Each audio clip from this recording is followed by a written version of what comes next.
안녕하십니까, 도시부자입니다. 오늘은 제가 첫 번째 영상을 올리는 날이네요. 굉장히 좀 떨리기도 하고요.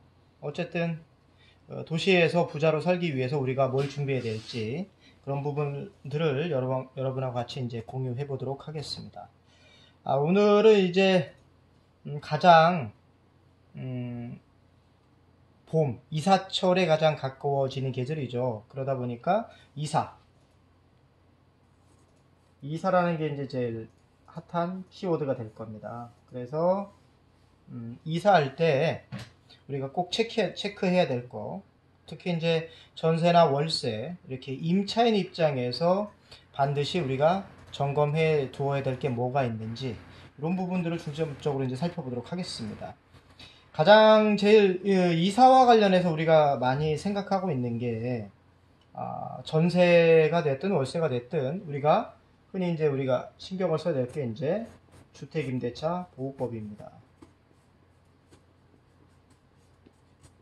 자, 주택임대차와 관련해서 보호를 해주는 법이 주택임대차 보호법인데, 이 주택임대차 보호법에 따라서 우리가 보호를 받으려면 어떻게 해야 되느냐, 요거와 관련해서 이제 사례를 하나 가지고 여러분들에게 좀 더 쉽게 이해하도록 하겠습니다. 저에게 이제 그 상담을 의뢰했던 그런 실제 사례인데요. 개인정보는 다 빼고 간단히 설명만 좀 해보도록 하겠습니다. 안녕하십니까. 저는 이번에 전세를 얻어서 이사할 계획인 직장인입니다.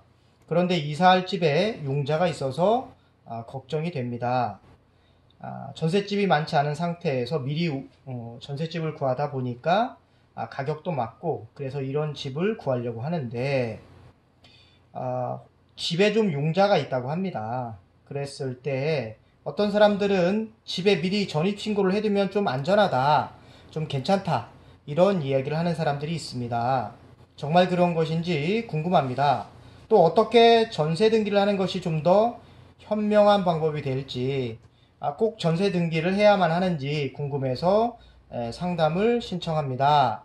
이런 내용입니다. 자, 이사갈 집에 융자가 있다. 즉 대출이 있다. 야, 이런 집에 이사 가게 되면 진짜 굉장히 마음이 좀 불안불안하시죠. 자, 그래서 우리 지금 상담 사례하신 분처럼 전입신고, 전입신고, 보통 우리 전입신고 언제 하죠? 이사하는 날 주민자치센터에 가서 임대차 계약서를 들고 가면 전입신고를 전입신고하면서 이제 확정일자도 받죠. 그때 이제 전입신고를 하게 되는데, 이 전입신고를 미리 해두면 법적으로 더 미리 보호받을 수 있을까? 안 됩니다. 전입신고를 먼저 한다고 해서 그만큼 먼저 우리가 법적으로 보호를 받을 수 있느냐? 그렇지 않습니다. 왜 그러느냐? 주택임대차 보호법에선 대항력이라는 게 있습니다. 이 대항력이라는 게 뭐냐? 전입신고라는 거 하고 점유라는 거 두 가지를 다 갖추고 있어야 됩니다. 이때 그러면 이 점유라는 게 뭐냐? 들어와서 사는 거죠. 즉 이사해서 들어가라, 그 얘기입니다. 따라서 이 점유가 없이 전입신고만 돼 있다 라고 얘기한다면 보호받지 못할 것으로 예상이 되는 거죠. 거의 못 받는다고 보시면 됩니다. 자, 그러면 이거하고 또 하나 많이들 착각하고 계시는 게 확정일자라는 게 있어요. 자, 이 확정일자를 받으면 그러면 보호받을 수 있지 않을까? 전입신고는 안 되더라도 이 확정일자를 받으면 우리가 보호받을 수 있는 거 아니냐? 이렇게 얘기하시는 분들도 굉장히 많습니다, 의외로. 그런데 이 부분도 사실 안 됩니다. 왜요? 우리가 주택임대차 보호법상으로 법적인 보호를 받는 대항력을 갖기 위해서는 반드시 기억하셔야 됩니다. 주민자치센터 가서 전입신고하시고 실제로 이사를 하시는 점유, 이 두 가지 요건만 갖추면 대항력을 갖는 거지, 확정일자는 대항력하고 아무 관계가 없기 때문에 그렇습니다. 그렇다면 확정일자는 왜 사람들이 이렇게 오해를 많이 하고 있을까요? 확정일자를 받아야 배당, 나중에 집이 경매 들어갔을 때 내 보증금을 회수할 수 있는 배당에서 배당을 받을 수 있는 길이 열리기 때문에 그렇다라고 생각을 하시면 됩니다. 자, 그러면 뭐냐 이겁니다. 예를 들어서 내가 3월 31일 날 잔금을 치르고 이사를 들어가려고 하는데 3월 15일 날 전입신고를 했어요. 혹은 3월 15일 날 확정일자를 했습니다. 그러면 나는 보호를 받는 시점 기준이 언제느냐? 점유가지 요건을 갖추고 요 시점이지 3월 15일이 아니라는 얘기입니다. 이때 전입신고하고 확정일자 받아봐야 아무 의미가 없다는 점을 여러분들이 꼭 기억해 주셔야 되는 거고요.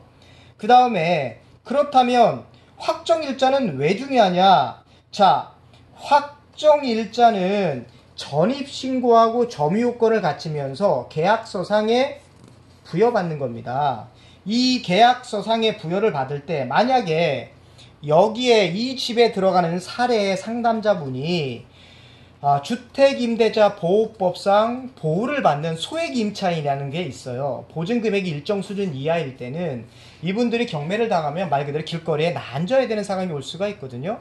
그런 상황은 막아주기 위해서 전세를 살다가 경매를 당하더라도 어디 가서 월세 보증금이라도 할 수 있도록 이렇게 최소한의 안전장치를 만들어 놓고 있는 게 소액 최우선 면제라는 건데, 그 금액을 넘어서 버리는, 예를 들어서 전세 보증 금액이 뭐 1억 5천, 2억, 3억이에요. 그러면 이런 분들은 확정일자도 없고 전세 등기도 안 했다. 그러면 순위가 뒤로 밀려서 은행이나 다른 근저당권자들, 다른 권리 소유자들에 비해서 배당받을 수 있는 순서가 밀리게 되겠죠. 그러면 확정일자도 없고 전세 등기도 안 했다. 그러면 아예 전세 보증금을 못 받는 상황이 생길 수가 있는 거죠. 얼마나 끔찍하겠습니까? 그래서 이런 부분을 막아주기 위해서 필요한 게 바로 확정일자라는 겁니다. 그러면 이 확정일자를 받아두면 어떻게 될까요? 확정일자를 받아두면 선순위 근저당권자들만 빼면 나머지 일반적으로 내가 확정일자를 받아놓고 난 뒤에 성립이 됐던 어떤 뭐 근저당권이든 저당권이든 이런 부분에 보다는 먼저 우선해서 내 보증금을 회수할 수 있다라는 장점이 있는 거죠. 그래서 확정일자를 받아두는 게 전세권 등기보다 사실은 더 유리할 수가 있습니다. 자, 왜 그렇게 되느냐? 전세권 등기를 여러분이 한다 할지라도요, 만약에 나보다 앞서서 은행에 대출금이 1억이 있고 또 개인한테 빌린 저당권이 뭐 5천만 원이 있다. 그러면 채권 초과에 계산 안 하고 그냥 1억 7천만 원이다. 근데 집이 경매가 2억이 됐다.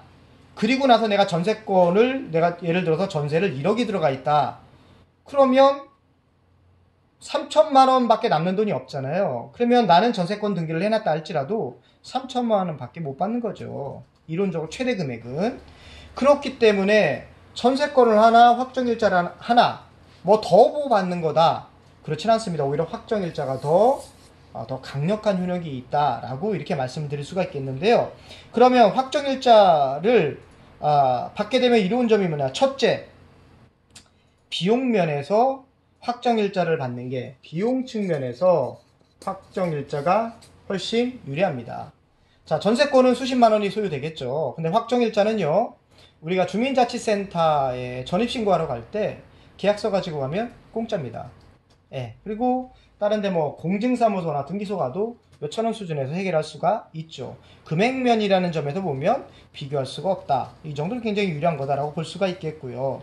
두 번째로는요, 절차가 굉장히 단순합니다. 말 그대로 확정일자는 계약서만 가져가면 끝이에요. 그리고 임대인, 즉 집주인한테 나 이거 받을게요, 뭐 할게요, 서류 좀 주세요, 도장 좀 찍어주세요, 다 필요 없습니다. 나 혼자 가서 하면 돼요. 그런데 전세권은 그렇지 않죠. 건물 주인이 동의해주고 협조해주지 않으면 전세권 자체는 원천적으로 불가능하다. 세 번째로는 배당 순위에서의 우선순위는 똑같습니다. 그런데 나중에 여러분들이 경매 이런 부분들에 대해서 제가 또 10분 경매에서 강좌를 이제 올릴 건데요. 그때 이제 자세히 살펴보시면 아시겠지만 전세권에 비해서 오히려 확정일자를 받았을 경우에 주택인 경우에는 더 보호 범위를 넓게 받을 수 있다는 장점이 있죠. 그래서 보호 측면에서도 유리하다. 뭐를 보호받죠? 네, 내 전세 보증금을 보호받는데 유리하다라는 점이 있죠. 그렇기 때문에 딱 봤을 때도 확정일자냐 전세권이냐라고 봤을 때 전세권에 비해서 확정일자가 뒤지는 게 없습니다. 그렇기 때문에 여러분들께서 조금만 지혜롭게 활용하신다면 좀 더 저렴한 비용으로 잊지 않고 확정일자를 미리미리 받아두신다면 물론 전입신고하고 점유가 되어 있는 상태가 되어야 되겠죠. 그렇다면 이사가 주는 어떤 스트레스, 내 보증금을 안전하게 지킬 수 있는 그런 수단을 확보할 수 있는 거기 때문에 이사할 때 좀 더 마음의 짐을 덜어놓을 수 있다. 이렇게 말씀드릴 수가 있겠죠. 그렇기 때문에 다시 한번 정리해드리자면 전입신고하고 점유를 하시고요. 이사 가시는 날 확정일자까지 주민자치센터에 같이 가실 때 계약서를 가지고 가셔서 확정일자를 받으시면 여러분들의 소중한 전세보증금 그리고 월세보증금을 보호받는데 아무 문제가 없다. 이렇게 말씀드릴 수가 있겠죠.